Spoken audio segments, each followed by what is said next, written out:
Hi guys, welcome back to the Sicilian Revival. My name is Chris, aka Big Will, and today we have a home game against Südtirol and an away game against Salernitana. Since we last with us, we've had one defeat in our last four games, three clean sheets in the other games though, with a 1-0 win away at Barry, a 3-0 win at home against Spezia, and a 0-0 draw at home against Gubbio. Despite how well we played against Spezia, that 3-0 win was very, very good. We do seem to be struggling a little bit in front of goal at the moment, as you can see. I mean, we lost against Cremonese in the last episode, of course, as I mentioned. We had a 0-0 draw against Cesena as well. So when you're looking at it in the grand scheme of things, within our last 7 matches, we've actually only scored six goals. So we've somehow managed to get 3 wins, but at the same time, they've all been very, very close games. So hopefully we can uh, get a few more games like the one against Spezia where we just managed to knock in a few more goals. Financially, we're still going further and further downhill, just short of £3 million in debt. There's been nothing mentioned about the wage budget for the time being, but I think because we're doing well in terms of our league position at the moment, that's the main reason why we have been able to stay and at Messina at the moment, if truth be told, and doing well has kept us within the job. Hines had a few games in goal as well, kept a few clean sheets in there as well. Brazil will return for for the game against Südtirol today, and maybe for the next game as well. We'll see how things go. Alvarezin is suspended. He's had an accumulation of yellow cards. So Tavares comes into that central midfield, and Burdick comes into the attacking midfield today as well. Um, in terms of going all out, we want a couple of goals for Ravaglioli today. His target is still reasonably achievable. He's got 8 games to go in the league, and he needs 9 league goals. So a couple of goals for him today would go quite well in relation to him achieving his target set by his parent club Bologna. So hopefully he can do so. And with some of the games that we've got left, he needs to get the goals sooner rather than later. But we do need him to start finding the net a little bit more often. Um, we continue to be resilient, though. We're playing very well defensively for the most part. Obviously, we did lose the last game, but yeah, again, we're not playing badly, even in the games that we're losing in. So I'm pretty pleased with how this season's gone. As Banzuzi receives a pass from Camden and he's smashed it off the post. And again, that is a chance that we should be taking. Very, very unlucky. A very well worked opportunity. Ravaglioli's in there as well. Had to try and force the header, and Grimeland with the cross in. But as you can see, in terms of the stadium, there's so many empty seats. We just don't have the fan base. And it goes back to what I was saying in the last episode, and probably the one before that, and even the one before that. We don't need a stadium this size. We don't have the fan base, and we're more than capable of filling a smaller ground, and it won't cost us anywhere near as much in terms of overheads.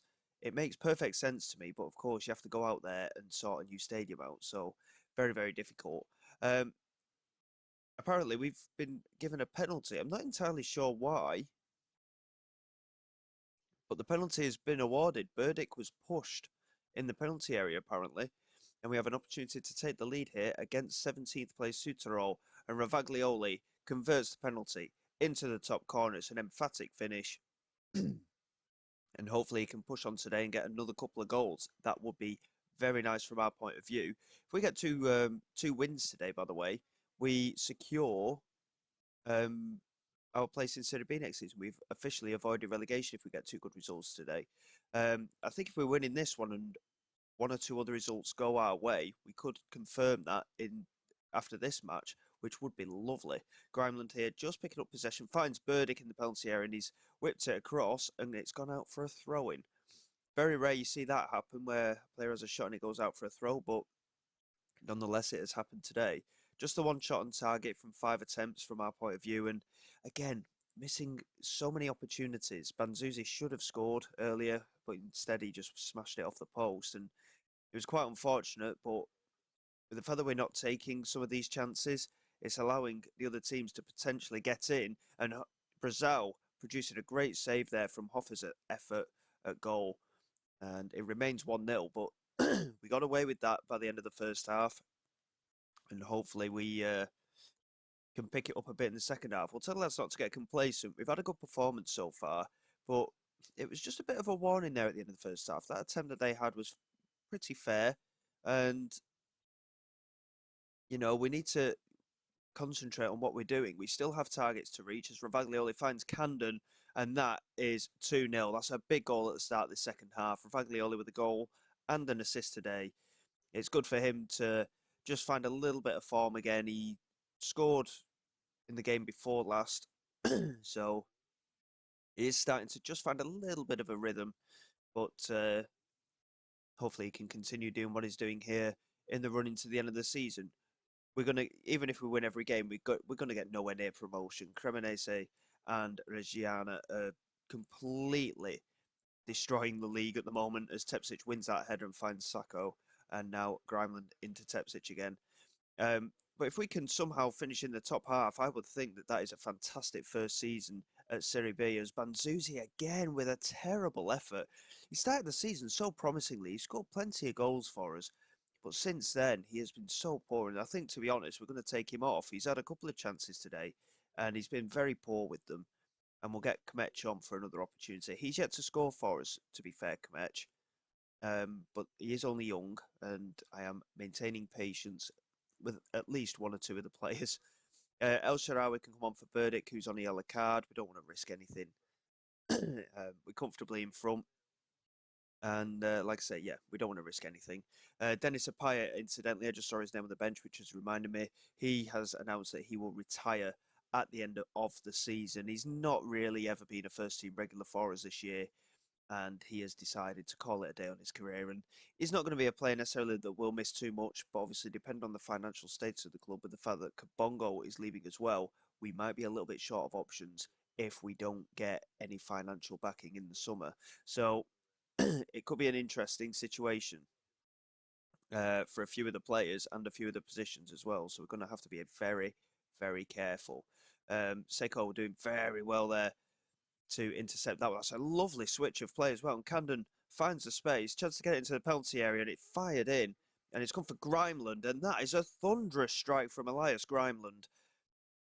And there's a hint of offside apparently. I don't know who it's. I don't know who it'd be going against, but I'm pretty sure the goal will stand. Oh, the goal's been disallowed. I don't know who it was that was offside. It's a bit of a shame, really. Grimeland hasn't actually scored yet this season. That would have been a lovely goal for him. But that is a very good result, a solid 2-0 win. And we once again establish ourselves in the top half of the table a little bit. I mean, again, target was 40 points and to avoid relegation. We're on 45 points. We've got 7 games to go. And now we're in 8th place in the league. Frosinone and Spezia are both on 45 points as well. But we're now 4 points ahead of Salernitana and Modena. So if we can win against Salernitana in the next game, we're looking pretty good and certainly positive signs. And in relation to goal difference, despite the fact that we've not scored many goals in recent weeks, we're to be fair, we're level on goal difference with Venezia, who are third. Only Cremonese and Reggiana, who are dominating the league, have got more in the way of goal difference. So just shows how competitive we have been this season, if truth be told. Frosinone can go above us again. They've got a game in hand, which is actually against Venezia, so that's actually quite a big game from our point of view, especially. And once again, until the next game, we've actually got another 9 days to go. So a little bit of rest for the players, as well as training, of course. And we'll see how we get on. Hopefully another win, and we will confirm our avoidance of relegation.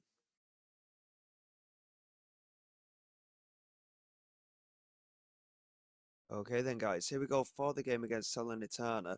Just looking at the league table just above me, you can see that we're sat in 10th place at the moment, 3 points clear of Modena with a game in hand at the moment.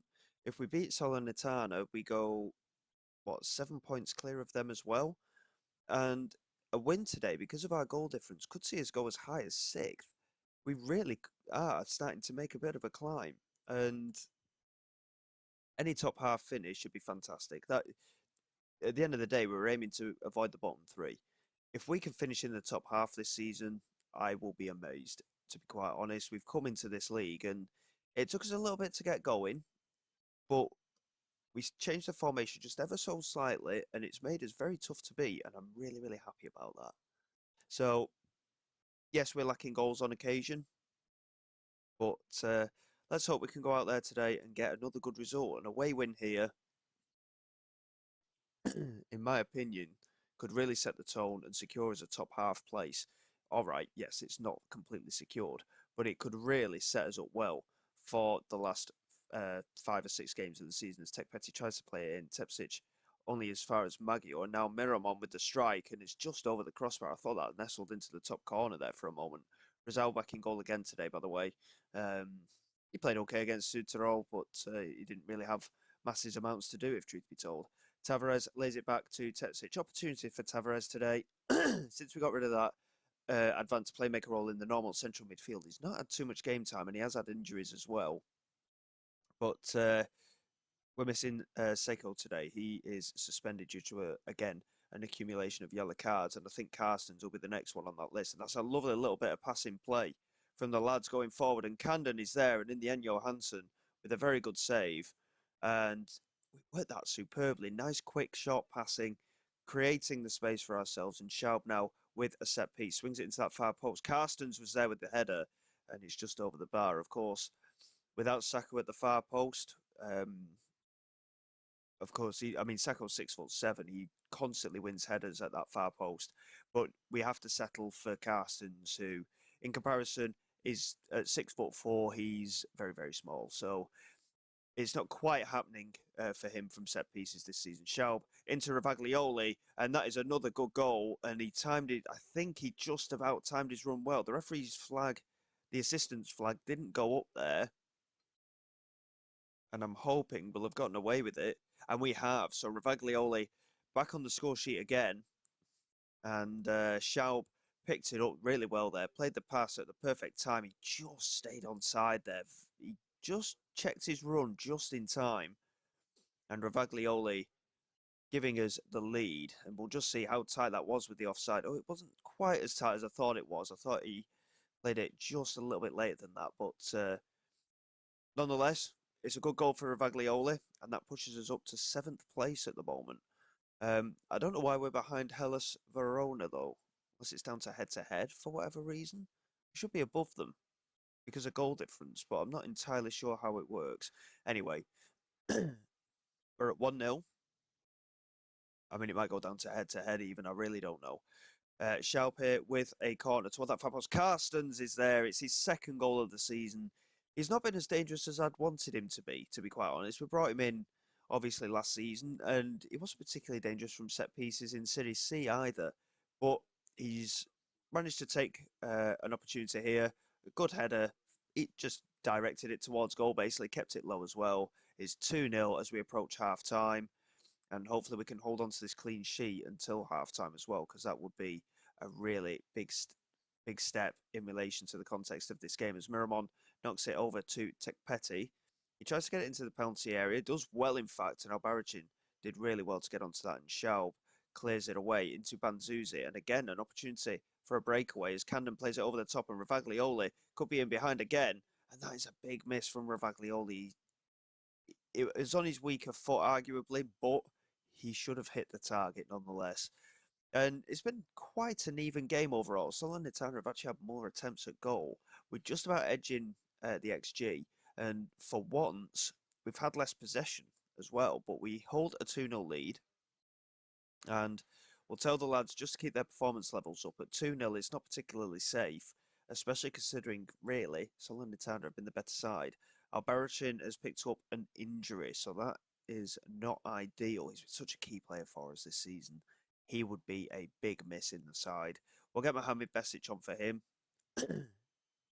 And to be quite honest, we'll leave it at that for now. It's only been 5 or 6 minutes into the second half. Carstens is on that yellow card, so it might be... It probably won't be long before we think about taking him off as well.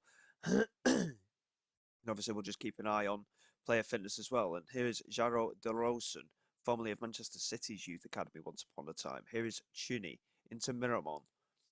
Coming down that right-hand side, fires it in. Brazil does well to tip it wide, but he was positioned quite well there, to be honest, Brazil. And just as we approach the hour mark, Salernitana just trying to turn the screw a little bit. They're just trying to push forward a little bit more and create some more chances. Carsten's completely unchallenged there with that headed clearance.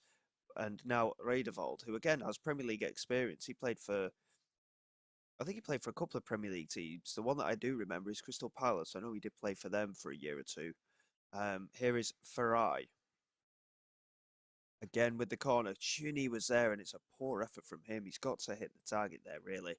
And we'll drop a little bit of praise to the lads because we're doing well to hold on, but we're not really creating anything. We're not creating any chances at all at the moment. And it is a little bit of a concern. And if we can steal a third goal somehow here, that would really secure our our place in this match. As Kabongo cuts inside and lays it into Tavares, and now Schaub out to Grimeland, who's completely unmarked. And he could have just hit the byline really there, but he's tried to cut inside, and it's not really worked for him. As Besic finds Kandon, and it's a lovely strike from Pascali Kandon. And I think, to be honest, he caught Johansson out there because the keeper didn't set himself well there at all. And Kandon does make it 3-0. I mean, Grimeland played it across to Besic and he just laid it into Kandon. One touch and he struck it, and Johansson just didn't set himself at all. Very strange goal, that one. We'll certainly take it. Just as I was mentioning about the number of chances, I mean, we've had 4 shots on target from 7, 7 on target from 11 for Salernitana, and they haven't scored. Brazil has had a very good performance in goal today. We're going to take Carstens off just because of that yellow card. We'll get Diakite on for him. In relation to player fitness, again, we're not looking too bad today. The fact that we rested a few players from training for a couple of days may have helped matters as well. Kmech can come on for a little bit of game time. And Ravaglioli's got his goal today. We'll get Van der Plas. Well, I mean, we'll get Crespi on. The game's done, isn't it? We'll give Crespi an opportunity to play. And probably El Shaarawy will give a bit of game time too as well for Schaub. I mean, Schaub's had a great game as well today. Thoroughly deserves to come off and be happy with his performance. Grimeland here with the corner toward that far post. Tepsic was the target this time. It's fallen for Kmech, and Marcus Kmech somehow has bundled it in. It's 4-0. It's completely against the run of play of the match, if truth be told. We're not going to complain too much. We'll definitely take it. Grimeland's delivery. Tepsic couldn't win the header, and it fell for Kmech, and he had time to take a touch, and he just hit it into the ground. Johansson, I think it may have hit him a little bit, but he couldn't keep it out. And the young German Kmech has got his first goal for the club as Merkeland swings at a free kick and Parola at the far post heads it over the crossbar. It's been a very good win for us. And again, for once, we haven't dominated possession. And I think it's actually worked in our favour because we've had to take our chances when they've come our way. And my word, have we? A 4-0 victory away from home. Ravaglioli, Carstens, Kandon and Kmech all on the score sheet. Brilliant performance. Brazil with a standout performance in goal as well. And despite our superior goal difference, we remain behind Hellas Verona. And I think, again, that is based on head-to-head, which is why we're ahead of Frosinone and Spezia as well. But Frosinone do have a game in hand anyway. But we're within touching distance of Vicenza and Perugia now. And as long as we finish in the top 10, based on the form that we're in at the moment, I will be perfectly happy. I don't know what the financial gain is like from Serie B. Hopefully it'll be substantial because with the way that we're looking as a club at the moment, it's not looking too good. Albarracin's out for 6 to 7 weeks, so he may be in for the last episode of this season, but we'll have to see how quickly he recovers. And Tavares is out for 3 weeks as well. There's actually 2 weeks until the Venezia game, so hopefully Albarracin will be back for the next episode and he can reaffirm his place in the side just before the end of the season because obviously he's been such a key player again in on loan. Same as Ravaglioli, very key players, and they are going to be big misses next season because I highly doubt we'll be able to get them again. So going forward, Vicenza and Frosinone are our last 2 games of the season. We'll come back for both of those. We'll get the other 4 games out of the way. Some tough games in there. Venezia have sat in third, Reggiana in second, Hellas Verona are in and around us for Alpisalo. I'm not too sure where they are actually now in the league. Where are they in the league? They're actually rock bottom for Alpisalo. But, we've got some really tough games coming up, and Vicenza, did I say? Yeah, so Vicenza and Frosinone. So they're all top half teams that we play, basically, apart from for Alpisalo. So we've got a tough end to the season. But if we can find a way to get some good results and continue this kind of form we're in, I've got no reason to complain. So until then, guys, thank you very much for your support. Please like, subscribe to the channel. It is all greatly appreciated. I will see you all next time. This is Big Will, signing away.